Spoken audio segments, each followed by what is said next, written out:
Dalam dunia hartanah, ramai ejen terus bawa pembeli viewing tanpa memahami siapa pembeli itu, apa kemampuan mereka dan apakah keperluan sebenar mereka. Akhirnya, banyak masa terbuang, pembeli tidak serius, pemilik kecewa dan tiada closing berlaku.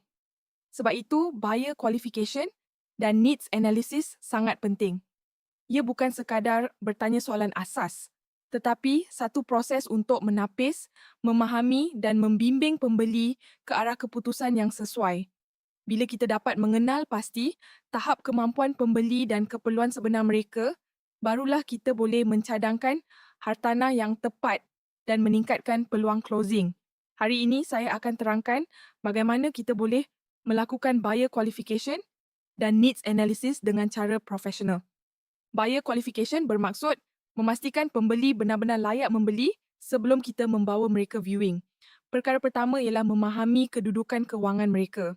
Kita perlu bertanya tentang pendapatan, komitmen bulanan, skor CC risk dan jumlah deposit yang mereka ada.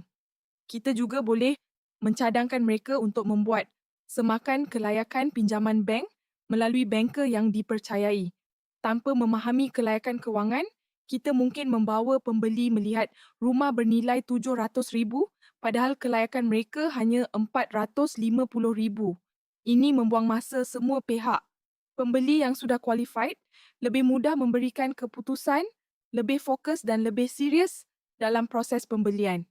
Selepas faham kemampuan, kita perlu faham tujuan pembelian. Pembeli membeli atas sebab yang berbeza. Ada yang mau duduk sendiri, ada yang beli untuk pelaburan, ada yang beli untuk anak dan ada yang beli kerana ingin upgrade rumah. Soalan-soalan seperti siapa akan tinggal di rumah ini, perlu berapa bilik, nak dekat sekolah atau tempat kerja, atau prefer low density atau high rise dengan fasiliti lengkap, perlu ditanya. Bila kita boleh kenal pasti keperluan sebenar pembeli, barulah kita dapat padankan hartanah yang sesuai. Needs analysis membantu kita mengelakkan situasi di mana pembeli melihat hartanah yang tidak relevan lalu kehilangan minat dengan cepat. Setelah kita memahami kelayakan kewangan dan keperluan pembeli, barulah kita boleh mencadangkan hartanah yang tepat. Ini adalah fasa paling kritikal kerana ia menentukan sama ada pembeli berminat atau tidak. Sebagai ejen, kita perlu mengetahui kawasan dengan baik, akses lebuh raya, sekolah, pusat beli belah, pengangkutan awam dan harga pasaran. Jangan cadangkan terlalu banyak pilihan. Beri maksimum 3 hartanah terbaik berdasarkan profil pembeli.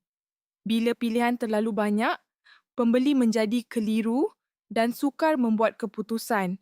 Tetapi bila kita padankan dengan tepat, pembeli rasa kita memahami mereka. Itu yang meningkatkan peluang mereka untuk teruskan viewing dan akhirnya membuat keputusan membeli. Buyer qualification dan needs analysis bukan hanya tentang bertanya soalan tetapi juga tentang membimbing pembeli. Ramai pembeli tidak jelas apa yang mereka mahu. Mereka ada bajet satu angka tetapi cita rasa angka lain. Di sini peranan kita ialah membantu mereka melihat realiti pasaran dan menyusun keutamaan.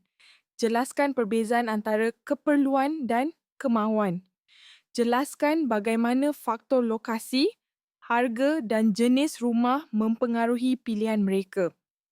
Dalam keadaan tertentu, kita perlu memberi cadangan alternatif yang lebih praktikal. Pembeli suka ejen yang membantu mereka membuat keputusan, bukan yang hanya menghantar link atau membawa mereka viewing tanpa arah.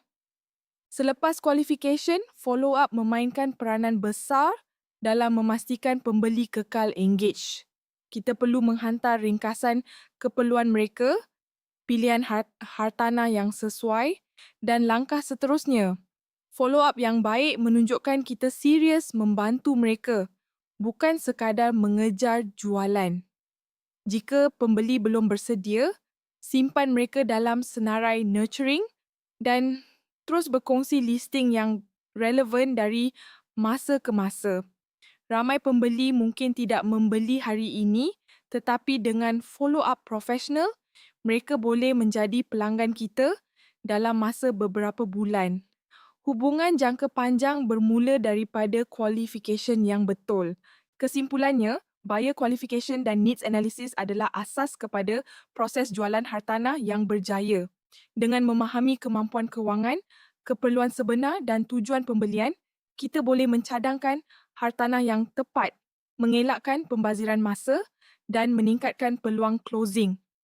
Ejen yang mahir dalam qualification adalah ejen yang dihormati pelanggan kerana mereka bekerja dengan sistem, bukan dengan tekaan. Bila kita melakukan proses ini secara konsisten dan profesional, kita bukan hanya membantu pembeli membuat keputusan yang lebih bijak, tetapi juga membina reputasi sebagai perunding hartanah yang boleh dipercayai dan berkesan.